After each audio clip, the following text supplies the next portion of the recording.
What's going on, everybody? Welcome to the Backstage at Open Highway podcast. I'm your host, John Henry. This is episode number 24. We're joined by BJ Barham of American Aquarium. He and his incredible band are going to be at the Golden Record tonight, Wednesday, December 11th. At the Golden Record. Going to be great. Justin Bloss opens the show, so please get there early.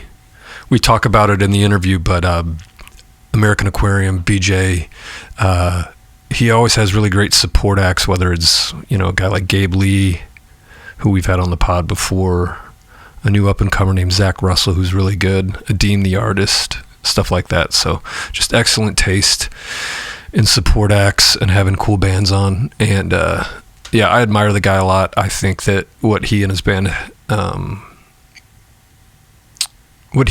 have done is really impressive.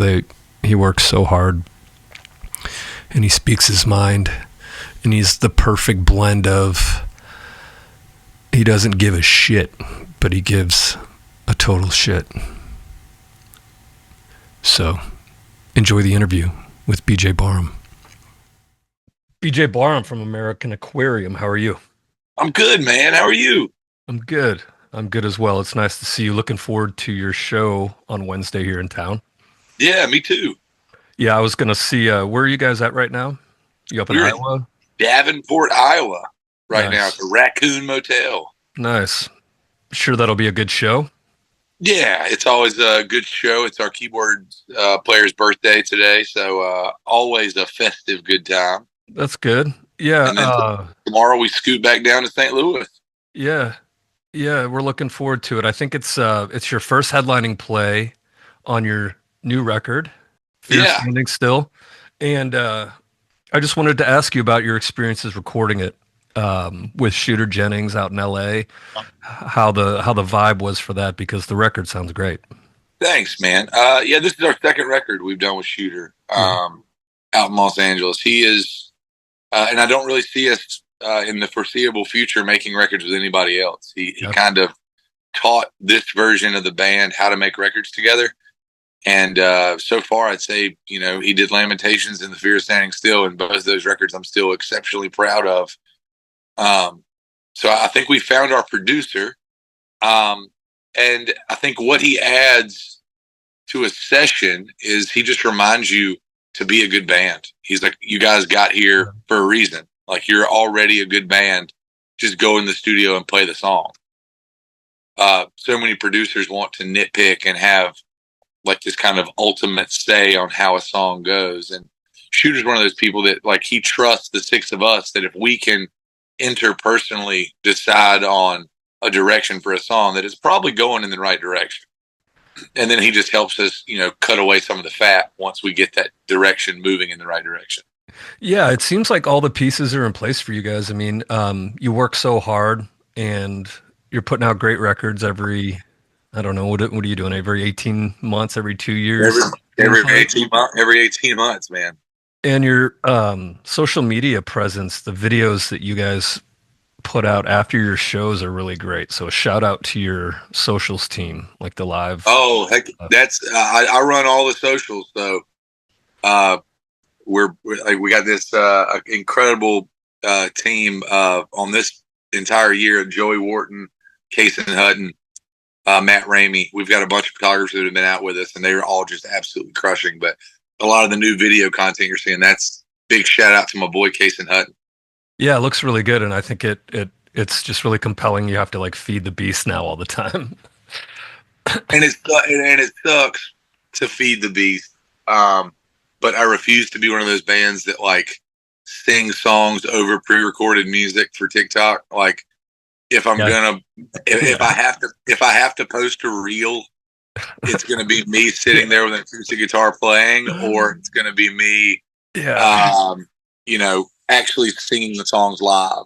Yeah. You know what I mean? So, it's so much of what we do now is feeding that content beast. And, it sucks. And I watch my friends have to do it.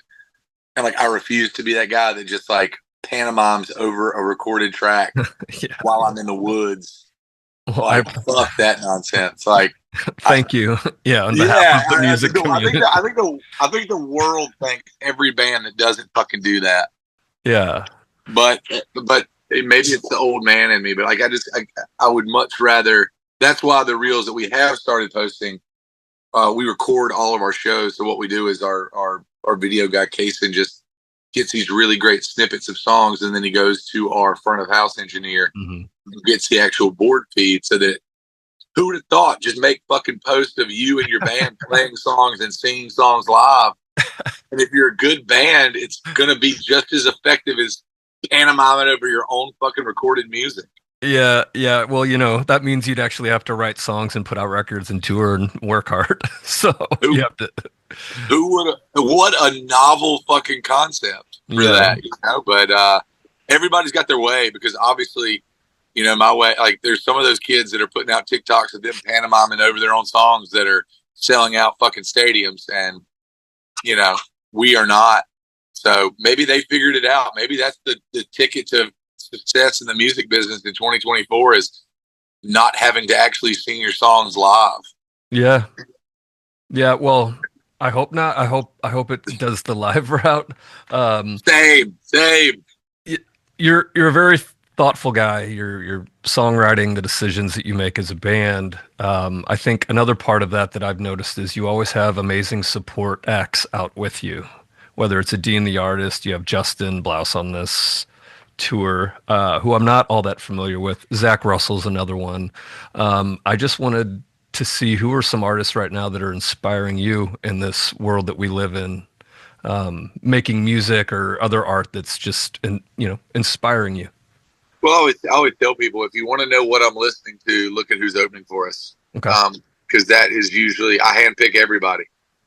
So we just had Lou Hazel get off the road with you. Said Justin Bloss. He is one of my favorite songwriters that discovered this year. Shout out to my buddy John Moreland. He sent me a link to a few of Justin's songs, and I was absolutely blown away. Ken Pomeroy, another one. She's great. She was just here. Sorry to interrupt you, with Caitlin Butts. It was an amazing show. Yeah, she was amazing. Yeah, she's a really good songwriter and a really just an incredible voice. And we had her and Dakota out for probably 10 or 11 days on the West Coast. And every day they showed up and brought it so hard. They were so good. And I love Ken's records, but Ken live is just transcendent. I partially do it so that I can spread the word about these incredible songwriters, but I also do it for selfish reasons, so I can sit side stage and have my own concert of my favorite songwriters every night. I'm never going to ask somebody to listen to a stranger for 45 minutes that I'm not willing to sit and listen to for 45 minutes. Yeah. I always hate it when you can tell that the headliner didn't pick the opener, that somebody's management did, or somebody's booking agent picked them because it made sense business wise.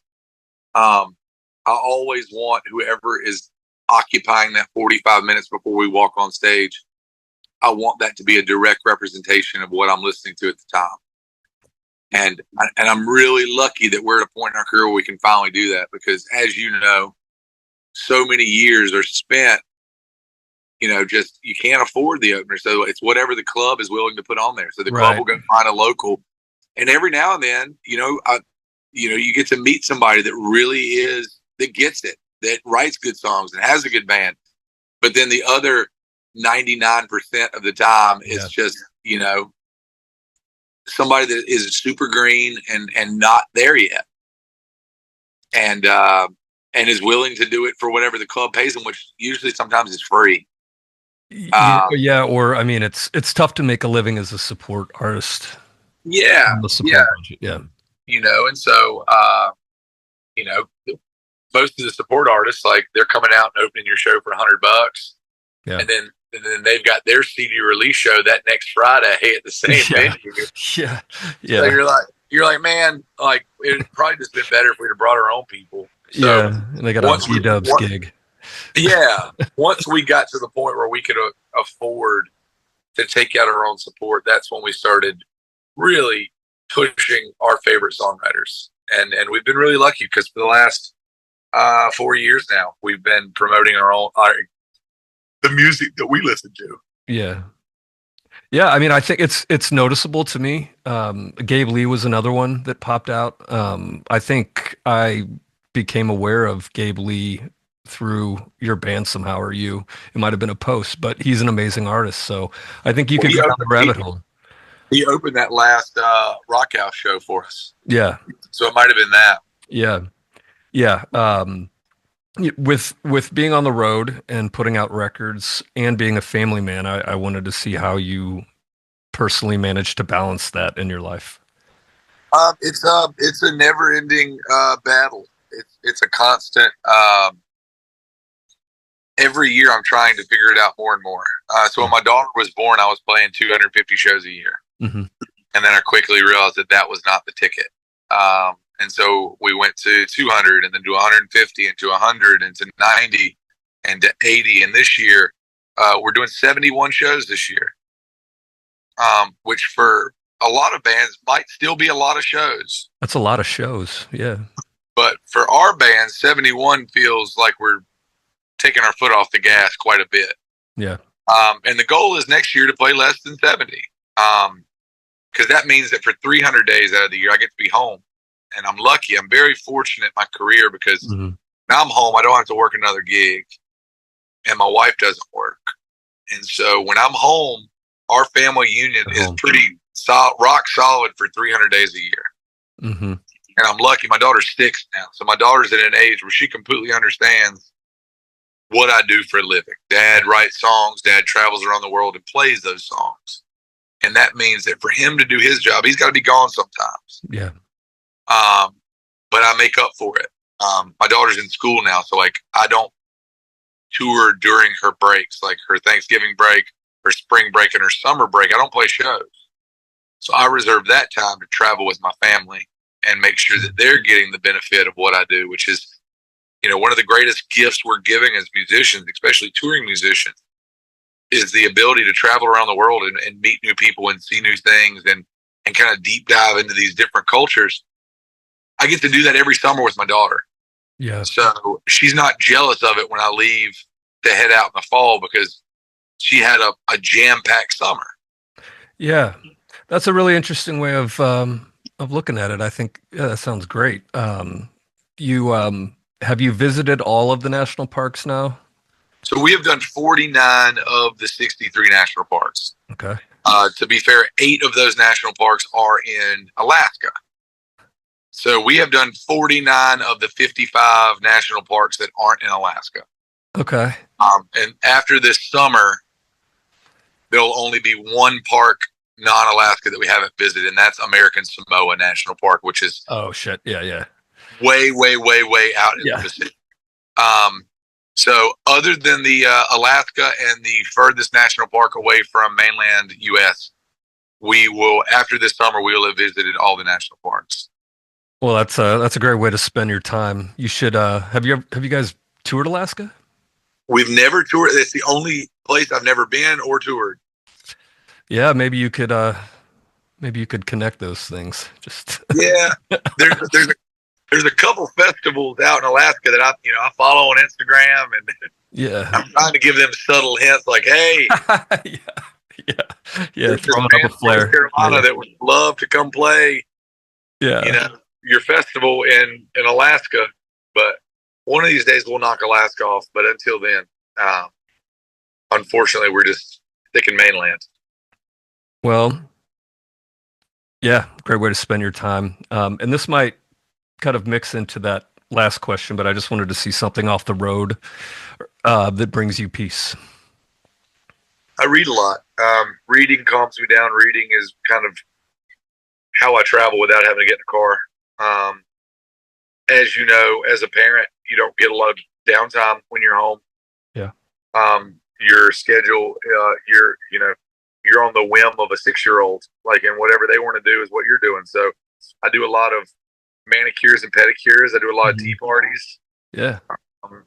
I do a lot of movie times. So when I do have a few hours to myself, usually I'm really spending that with my wife and making sure that we're staying grounded and we're staying connected.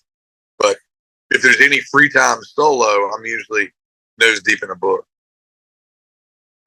I love to read as well. It's fun.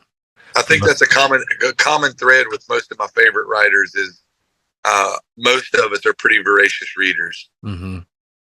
Yeah. Yeah. Well, speaking for everybody here in St. Louis, we're looking forward to your show tomorrow night. We can't wait. Yeah, it's going to be a good time. It's selling well. It's going to be a good crowd for you. And I really just have a lot of respect for what you do and the way you speak your mind and work hard and put your money where your mouth is. So thanks for taking the time to join us. Oh yeah, man. Thank you so much, John Henry. We'll talk to you soon. Yep. Take care, man. Thank you. Take care. See ya. I hope you enjoyed that interview. He's a deep dude, family man, rocker, great guy, hardworking guy. Can you imagine doing 250 shows a year? That's a lot. The most I did in 1 year was 80, and that's his minimum right now, so that's kind of funny. But even 80 is that's a lot. Well, I got you. I want to remind you we have Chris Knight coming to the Golden Record on December 21st, and one that you might have missed, but it's selling well, and it's kind of a first-time headliner here in the St. Louis market. Joe Stam Band coming in February 21st. That is also at the Golden Record. That's my phone ringing. Stay hot, John. You're just crushing it. Thank you so much for joining us. Share this with your friends. Like and subscribe. Really helps us, and it helps us spread the message, and it helps us hit the numbers so that everybody can see us. So thank you for joining us, and we'll see you here next week. Peace.